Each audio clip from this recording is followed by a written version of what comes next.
Happy Sunday. Lagay po ng giya ngayong araw po ng linggo, no? September 3, 2023. Bali may 8 races po tayo ngayong araw na to na inihanda po ang Metro Turf. At tingin ko tuloy-tuloy na po yung karera natin, no? Dahil ginawa ko tong video ngayong araw ng Sabado. Medyo maaraw na siya ngayon. Ready to race na. So sigurado ang Bayang Karisa medyo gigil na sa pagtayayan. Tsaka syempre libangan nga. Medyo na-miss nila yung karera. Sa tingin ko mas malaki ang mga bentahan. So ngayon, ngayong araw ng linggo, meron tayong dalawang stakes tricks na magaganap, no? Yung isa 2-year-old first leg juvenile colt, no? Tapos yung pangalawa naman yung Lakambini stakes tricks, mga 3-year-old. So may inihanda ring libreng bus na magagaling sa Tayuman alas 10 ng umaga hanggang alas 11 ang alis papunta ng Malvar. Tapos ihatid ulit kayo papunta ng SM Tayuman, sa Tayuman, no? Pagkatapos ng karera. So nakapin na sa page ko, yung Kid Abatas Exam, yung telephone number ni Ma'am Carol. So palista na lang po kayo para ma-experience ko yung excitement at saka thrill ng karera kapag nasa live kayo, nasa actual.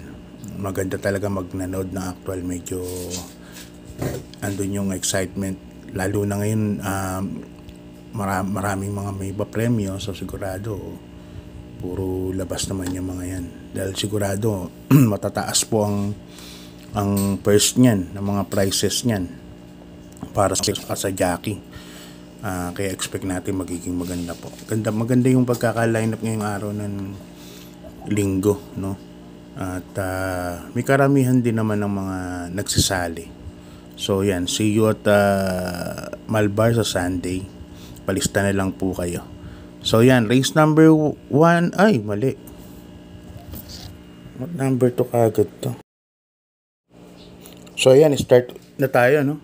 Race number 1. Magandang karera po kagad ang binigay po sa atin para sa race number 1. Rating base class 3, 47 points to 60 points, no? Merge na po yan yung mga mataas na grupo. Napakagandang labang kagad. Race number 1. Meron po tayong 8 runners dito. Meron tayong 9 runners but 7 betting numbers lang ang tatayan natin dito. So may dalawang couple entry po siya. First case ko rito, Modern Kong, no? Nakita ko si Warcano, no, meron 3 strict sa Katie, pero dito sa laban na to 6 small horse ako kasi big horse Warcano saka small horse Modern Kong ang maglalaban.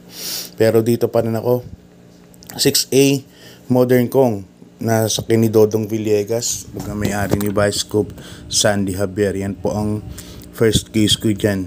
Second case ko na rin yung number 3, Warcanon. May 57 kilograms na may kabigatan po ang dala. Nasa kanya ni Kelvin Abobo. Alam niya naman maganda rin tinakbo ni Warcanon noon na segundo sa imported na yung kabahay nila Potspuyat na imported. So dyan 6-3 ako. Bisa nga pala ng pick 5 yan from races 1 to 5. Okay, di pa tayo sa race number 2, Bayang Karista. Ito full gate, tapos ang karera is 1,000 meters lang. So alam nyo na ang mabibis magpasalita rito, at pag nakapwesto yung kabahay malalaki na mga panalo nila. So kaya ang kinuha ko rito number 14, first choice Magnolia Ashley. Siyempre JB Hernandez, yung sa tingin kong pinakamagaling magpasalida ng kabayo, at saka mainom sa de bandera po itong hinete na to, si Jackie Uno. Yan ang first case ko dyan, number 14 Magnolia Ashley, last to enter pa po yan. Second case ko number 5 Jumbo. Ito na may nabot lang po nakaraan, sasakyan ni Jackie Berjomer Galieta. Siya po ang second choice ko. Ang third choice ko, number 3, Happy Julian. Yan, sasakyan ni Ison Bautista, galing kay BJ Guerra to. Ngayon si Happy Julian kay Ison L. Bautista na ang sasakay. Medyo may kabilisan din to, kaya kapag nasabay sa pacing to malaki na rin po panalo. Pero dito sa grupo na to, marami pong may mga panalo din. So bahala na po kayo kung sino po yung nasisilip dyan o kursunada. Bandagdag yan sa karera na yan. Okay, dito na tayo sa unang malaking pakarera, no? Yung first leg juvenile stakes race. Alam mo, colt lahat to 1,200 meters ang karera. Start ng pick 6 from races 3 to 8. Dito meron po tayong 9 runners but 6 betting numbers lang meron tayo, no? Kasi may 3 couple entry. Pili ako number 2, Sonnet 43 uli. Sa Kinipati Dilemma, diyan pa rin po ako. Napakagandang kabayo, siguro nanibago lang po nakaraan yan kaya natalo kay Heartening to See. Pero ngayon sa tingin ko nakorek na po nila yan. Mapakagandang kabayo po nito. So, yan ang first case ko. Number 2, Sonnet 43. Di Bandera. Maganda ang numero. So, nasa kanya. Nagtakbo niya lang yung yung trial nung maiden. Tingin ko malaki po ang panalo nito. Second case ko, ito nakikitaan ko ng magagandang takbo sa barrier. Number 7A, Ghost. Yan, sa ni Jan Alvin Guse. Isang puting kabayo po yan. Napapanood ko po sa barrier yan. Maiinam po yung mga ginagawa niya. Uno 14 sa 1,200 meters pero hindi pa syadong pilit. So, sa tingin ko may ibubaga pa. So, dito, 2-7 ako, Sonnet 43 at saka Ghost. Pangalawang malaking karera na po natin to. Lakambini Stakes Race 2023 Pilracom yan. Dito meron po tayong 11 runners but 9 betting options lang tayo.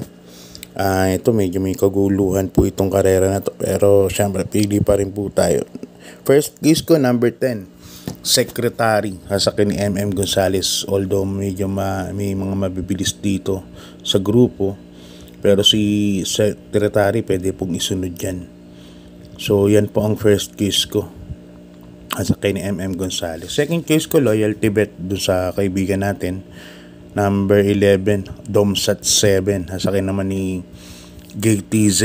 Yan, maganda numero. Last to enter po ito. At pag napesto po malaki na rin po ang panalo. Tapos, ang third case ko, number 9, Cromwell. Yan. Si Cromwell naman, isang diremate. Kaya pwede rin siyang rito. Pwede rin siyang nakasilat dito. Okay, lipat na tayo sa race number 5, Bayang Karerista. Race number 5 natin ay 14 runners. 14 runners. Full gate po tayo. Ang first case ko rito, number 3, Shine. Yan ang first case ko. Sa tingin ko parang bumaba. Parang bumaba ng laban. Yan ang first case sa Kinipati Ramos Dilemma. Second case ko, number 2, Steady Cat. Lazada. Andun na kay Abi na pera. Lipat tayo sa race number... Ayan, dito sa race number 5, 3 to ako. Shine at saka number 2, Steady Cat. Yan. Medyo maraming 14, no? 14 na runners po ang tatakbo dito. Pansama po sa si Kentucky Rain Waray na may kung tatayakay ng quartet dito. Steady Cat, long shot ko po yan, number 2. Yung kasakay ni Jack Hammer na ni El Camanyero. First case, Shine, Steady Cat.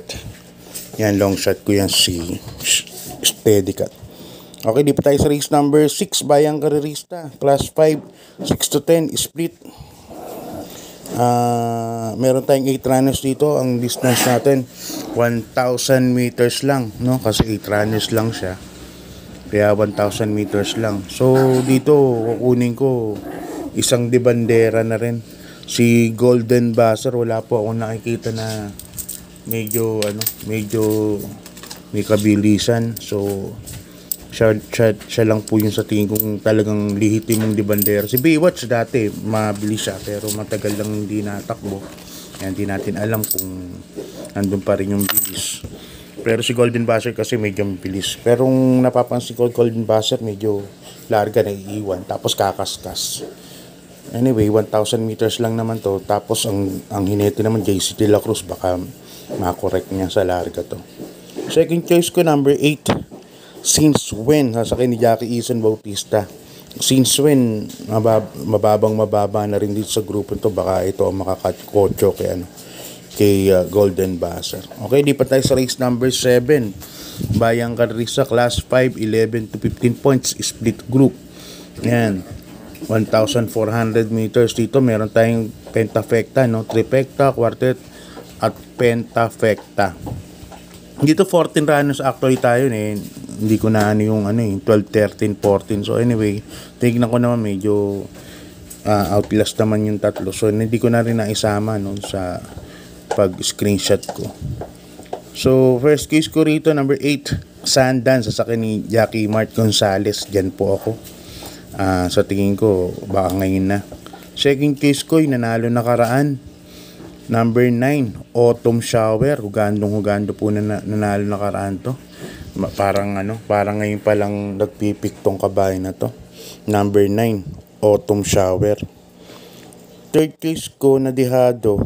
Sakaling hindi bigyan ng stisya yung dalawa, Number 3, El Mundo. Sa ni Dodong Villegas. Nasa balyang numero. Alam niya naman, mas gusto niya tumakbo dyan.